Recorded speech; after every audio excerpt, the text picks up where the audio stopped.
ভিত্তিক প্রশ্ন। আবার দেখেন প্রশ্ন তিনটের উত্তর দিতে না পারলে সেখানেও কিন্তু আবার জিজ্ঞেস করছে কি যে ইসলাম মান রব্বুকা মান দীনুকা মান নাবিয়ুকা, দিন কি ইসলাম বলবে না? তো সেখানেও ইসলামের বুনিয়াদ হলো পাঁচটা, প্রথমটাই হলো তাওহীদ। তাহলে তাওহীদ না জানলে কি বুনিয়াদ ইসলাম জানা যাবে? তাহলে সেখানে আমাকে প্রথম বিষয়টা এত মজবুত, এই মজবুতের প্রমাণ দিতে হইলে আবার আমার একদিকে আল্লাহর ইবাদত করতে হবে, দাসত্ব করতে হবে। সেটা প্রথম দাসত্ব হইবে কি বাইদা সালাত, অর্থাৎ নামাজের মাধ্যমে প্রথম ইবাদত প্রমাণিত করতে হবে, অন্য কোনো বিকল্প নেই। এরপরে আপনি সালাত আদায়ের সাথে সাথে কি আসবে?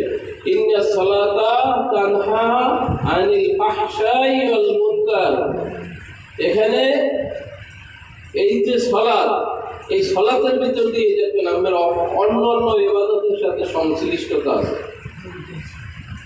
কি সালাতের মাধ্যমে মানুষকে কি করবে? অশ্লীলতা দূর করবে, অন্যায় কাজ দূর করবে, সবকিছু করবে। একটা ইবাদত ছোট, একটা ইবাদত দেখাই। ছোট ইবাদতের ভিতরে কি, যেমন আপনি মুরব্বী মানুষ, আপনার একটা বোঝা ওইদিকে পড়তে আছেন, পট করলে একটা মসজিদের মুসল্লি যাইয়ে আপনার বোঝাটা জায়গায় আপনার ঘরের সামনে দিয়ে আসলো বা ঘরের ভিতরে দিয়ে আসলো। এটা কিন্তু খেদমত, ইবাদতের খেদমত।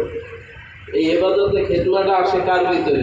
যেই লোক সালাত আদায় করার মন, হৃদয় কি থাকে? কমল থাকে এবং আল্লাহমুখী থাকে। সালাত আদায় করেন কোন দিকে? প্রথমে তো আপনি তাওয়াজ্জু করেন কোথায়? আল্লাহর দিকে। আল্লাহর দিকে যে সালাতে তাওয়াজ্জু করে সে কি প্রতারক হইতে পারে? সে কি অন্যায় করতে পারে? তো এটার নাম হইল সালাত। সালাত মানুষকে পূর্ণাঙ্গ দিন শিখায়। ওই ওনারা যেটা বলে ন্যায় প্রতিষ্ঠা করে সালাত, কথা সত্য, কিন্তু সালাত না পড়লে ন্যায় প্রতিষ্ঠা হয় না, সেটা ওনারা বোঝে না। সালাত না পড়লে যে ন্যায় প্রতিষ্ঠা হয় না, সেইটা ওনারা বোঝে না। সালাতের ভিতরে ন্যায় প্রতিষ্ঠা আছে। কারা? যারা নামাজ না পড়ে এমন কিছু লোকেরা বলে যে সালাত কি, সালাত মানে নামাজ, এইটা না। সালাত মানে ন্যায় প্রতিষ্ঠা করা। সালাতের কয়েকটা অর্থ আছে, স্থান বেঁধে হয়, কিন্তু সেইটা কি আমার বুঝতে হইবে যে সালাত আদায় করলে আমি ন্যায় প্রতিষ্ঠার ভিতরে যাইতে পারবো যদি আমি প্রকৃত সালাত আদায় করি। খুশু আর খুদু, খুশু আর খুদু, এই দুইটা জিনিস আমার আছে না? তাহলে খুশু কি? আমরা একটু ইসের ভিতরে যাই, একটু আরবির অর্থ বোঝার চেষ্টা করি। খুশুটা কি? খাশিঈনা লিল্লাহি লা ইয়াশতারুনা বিহি সামানান কলিলা। আর কোরআনের আয়াত আছে না, যেই ব্যক্তি আল্লাহকে ভয় করে সে অল্প মূল্যে কি আল্লাহর আয়াতকে বিক্রি করতে পারে? তো এখানে খাশিঈন মানে কি? ভয় করা। খুশু মানে কি? ভয় এবং খুদু বিনয়।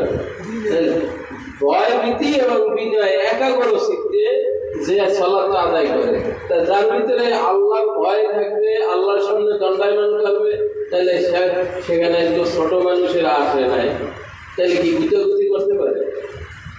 তারপরে সালাতের ভিতরে কি দোকানের হিসাব হইতে পারে? মারামারির হিসাব হইতে পারে? ঝগড়ার হিসাব হইতে পারে? আল্লাহু আকবার। আল্লাহ তুমি আমাদেরকে তৌফিক দাও ওইভাবে খুশু খুশুর সাথে সালাত আদায় করা। আমরা আমাদের জীবনে, ওয়ালাইকুম আসসালাম ওয়া রাহমাতুল্লাহ, আমরা আমাদের জীবনের ব্যস্ততা, সাংসারিক চিন্তা, আমাদের লাইফের উন্নতি অবনতি, কত কিছুর চিন্তা নিয়ে আমরা এই জমিনে সালাত আদায় করি, যার জন্য আমাদের সালাতে অনেক গাফেলা। সূরা আর-রাইতাল্লাযীর ভিতরে দেখেন কি বলছে, আল্লাযীনা হুম আন সালাতিহিম সাহুন। এই যারা সালাতের ব্যাপারে কি গাফেল।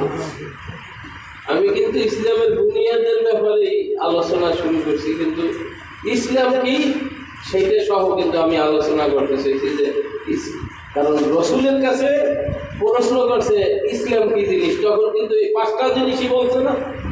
তো সেখানে প্রথম কাজ লা ইলাহা ইল্লাল্লাহ মুহাম্মাদুর রাসূলুল্লাহ সাল্লাল্লাহু আলাইহি ওয়াসাল্লাম, এই কথার দ্বারা আমি ইসলামের ভিতরে ঢুকলাম। আর কথা হলো কি আশহাদু আল্লা ইলাহা ইল্লাল্লাহ, কি আমি সাক্ষ্য দিলাম, আমি ঘোষণা করিতেছি। কে? একজন সাহাবী পাহাড়ের উপরে দাঁড়িয়ে বলছিল না আশহাদু আল্লা ইলাহা ইল্লাল্লাহ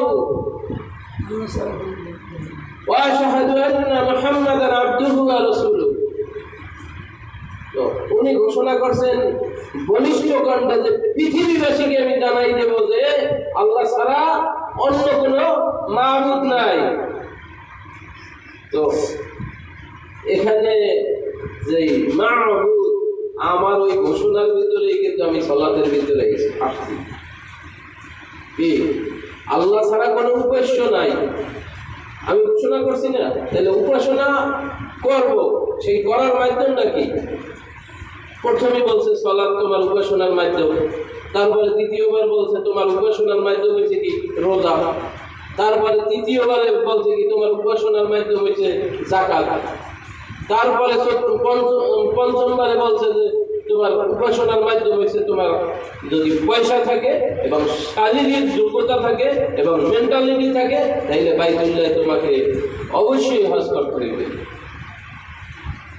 ইব্রাহিম আলাইহিস সালাম ঘোষণা দিয়ে গেছেন না, হে পৃথিবীবাসী তোমরা কি করো, এই মক্কায় আসো এবং বাইতুল্লাহকে তওয়াফ করো।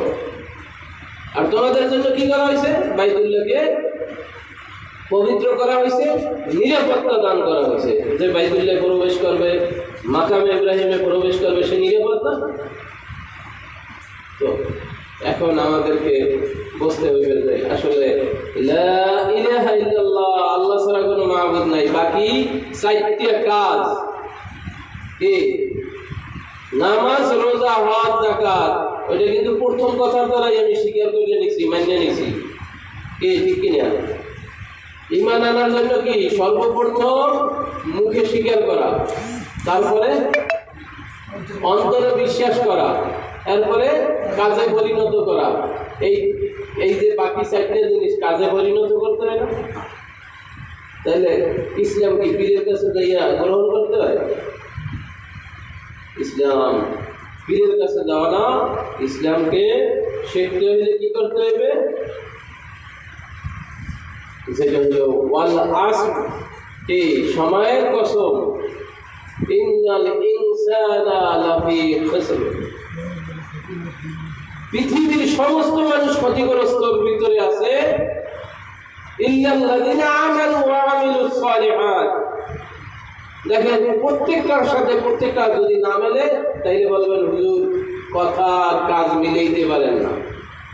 ইল্লাল্লাযিনা আমানু ওয়া আমিলুস সালিহাত বলছে ওই লোকেরা ব্যতীত যারা আল্লাহর প্রতি ঈমান আনছে, ওয়া আমিলুস সালিহাত এবং নেক কাজ করছে। নেক কাজ করে কিভাবে ভাই? সৎ কাজের। আর